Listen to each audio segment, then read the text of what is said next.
Hi guys, welcome back to Kanya family. So ఈ రోజైతే మనం క్యాప్సికమ్ బేసన్ ఫ్రై అయితే చేసుకుంటున్నాము. దానికన్నా ముందు క్యాప్సికమ్ని కట్ చేసుకోవాలి. చూపిస్తున్నాను చూడండి. ఇట్లా ఒక నైఫ్తోని రౌండ్గా కట్ చేసుకోండి, మీకు ఈజీగా వెళ్ళిపోతుంది. లేక మీకేమైనా ఐడియాస్తో ఎప్పుడు ఎలా అయితే తీస్తారో అలా తీసుకోండి. ఇది మీకు హార్డ్ అనిపిస్తే, బట్ ఇదే చాలా ఈజీ వే టు రిమూవ్ మొత్తం దాని లోపల ఉన్న ఇత్తులు. సో చూడండి ఎంత నీట్గా వెళ్ళిపోయిందో. రౌండ్గా ఒక కట్ పెట్టుకుంటే చాలు, అంతా వచ్చేస్తుంది బయటికి. సో అన్నీ మేమైతే రెడీ చేసుకుంటున్నాము. నెక్స్ట్ వచ్చేసి అయితే మనం ప్యాన్ పెట్టుకుందాము. సో పెట్టుకున్నాక నెక్స్ట్ వచ్చేసి ఆనియన్స్ ఇంకా క్యాప్సికమ్స్ అయితే రెడీగా పెట్టుకున్నాము. నేను చూపించాను కదా, కట్ చేసి పెట్టుకున్నాము క్యాప్సికమ్. సో చూడండి. అండ్ కడాయి హీట్ కాగానే జీలకర్ర వేసుకోవాలి.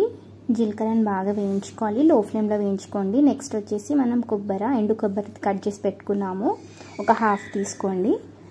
జీలకర్ర కొంచెం బాగా వేగాక దాన్ని తీసి పక్కకు పెట్టుకున్నాము. నెక్స్ట్ వచ్చేసాక ఆయిల్ అయితే వేసుకున్నాము. సో ఆయిల్ కొంచెం హీట్ కాగానే ఆనియన్స్ వేసుకున్నాము. సో మీడియం సైజులో ఆనియన్స్ అయితే కట్ చేసుకోండి. మరి అంత సన్నగా కాదు, మరి అంత దుడ్డుగా కాదు, మీడియం సైజులో కట్ చేసుకోండి ఆనియన్స్ బాగా కలుపుకోవాలి, కొంచెం బ్రౌనిష్ కలర్గా వచ్చే వరకు. అండ్ కొబ్బరి తీసుకున్నాం కదా, కొబ్బరిని అయితే మిక్సీ పట్టుకుందాం. కొబ్బరి ఇంకా జీలకర్ర, దాంట్లోనే మనం ఇప్పుడు ఆనియన్స్ అయితే వేసుకుందాము. చూడండి ఇక్కడ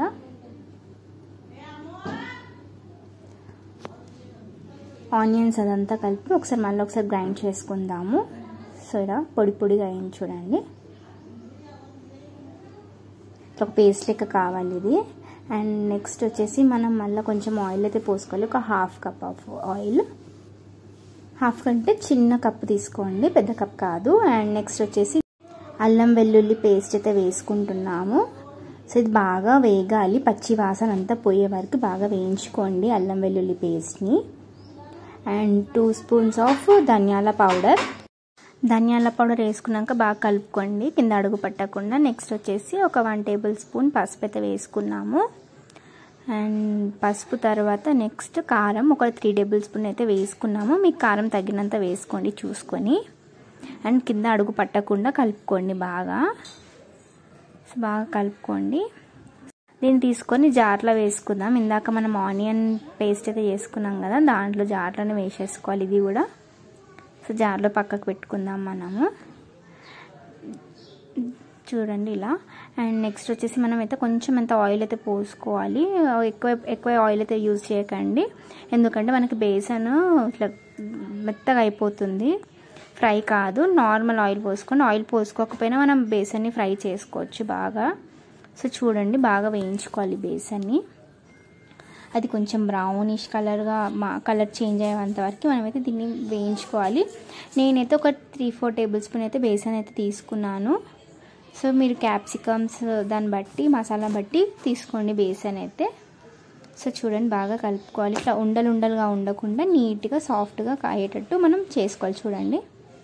సో చూడండి ఇలా బాగా ఫ్రై కావాలి, ఇట్లా గోల్డెన్ బ్రౌనిష్ కలర్లో రావాలి. అండ్ ఈ బేసన్లో మనం ఇప్పుడు వేయించుకున్నాం కదా కారం, అల్లిగడ్డ అంతా, అది ఇంకా ఆనియన్ పేస్ట్ 2 కలుపుకోవాలి బాగా. సో చూడండి బాగా మిక్స్ కావాలి బేసన్లో ఇదంతా. సో వెంటనే మనం స్టవ్ ఆఫ్ చేసుకొని ఇది కొంచెం చల్లగా అయినాక మనమైతే ఫిల్ చేసుకుందాం క్యాప్సికంలోకి. వేడిపైన ఫిల్ చేయడానికి రాదు. అండ్ చూడండి నేనైతే సాల్ట్ వేయలేదు, లాస్ట్ ఇదంతా మిక్స్ అవుతున్నాక ఇప్పుడు నేనైతే సాల్ట్ అయితే వేసుకుంటాను. సాల్ట్ ఇంకా కొత్తిమీర అయితే వేసుకుంటాను నేను. నాకు తగినంత అయితే సాల్ట్ అయితే వేసుకున్నాను. మీకు టేస్ట్ బట్టి మీరైతే సాల్ట్ అయితే వేసుకోండి. సో చూడండి నెక్స్ట్ వచ్చేసి నేను పుదీనా వేసేసుకుంటాను. సో సాల్ట్ మొత్తం అంటేటట్టు బాగా మిక్స్ చేసుకోవాలి దాన్ని మెత్తగా. సో చూపిస్తాను చూడండి, బాగా కలుపుకోవాలి దీన్ని. సో ఇలా బాగా మిక్స్ చేసుకోవాలి. బేసన్ అంతే మొత్తం మసాలా ఒక దగ్గర అయిపోయేటట్టు మిక్స్ చేసుకోవాలి బాగా. నెక్స్ట్ వచ్చేసి అయితే నేను జార్లో కొంచెం వాటర్ అయితే పోసి దీంట్లో అయితే మిక్స్ చేసుకుంటున్నాను చూడండి. కొన్ని వాటర్ కూడా వేసుకోండి, ఒక హాఫ్ కప్ ఆఫ్ వాటర్ అయితే వేసుకోండి. హాఫ్ కప్ అంటే కొంచెం కొన్ని తీసుకోండి, ఎక్కువ తీసుకోకండి. అండ్ బాగా ఇట్లా కొంచెం మెత్తగా పేస్ట్లకి అయినాక మనమైతే క్యాప్సికంలోకి అయితే ఫిల్ చేసుకుందాం. నేను ఇక్కడ చూపిస్తాను చూడండి, అలానే ఫిల్ చేసుకోండి. నేనైతే క్యాప్సికం బట్టి చూపిస్తున్నాను చూడండి. సో చూడండి సో ఇలా ఫిల్ చేసుకోండి అన్నిట్లో. కొంచెం కొంచెం తీసుకోండి, అన్నిటికీ అడ్జస్ట్ కావాలి కదా. సో అన్నిటికీ అడ్జస్ట్ మనం రెడీ చేసి పెట్టుకున్న పేస్ట్ అంతా దీంట్లో పెట్టేసేయాలి, ఫిల్ చేసేసేయాలి ఒక్కొక్క క్యాప్సికమ్స్లో తీసుకొని. అండ్ చూడండి ఇక్కడ మా అత్తమ్మ చూపిస్తున్నది.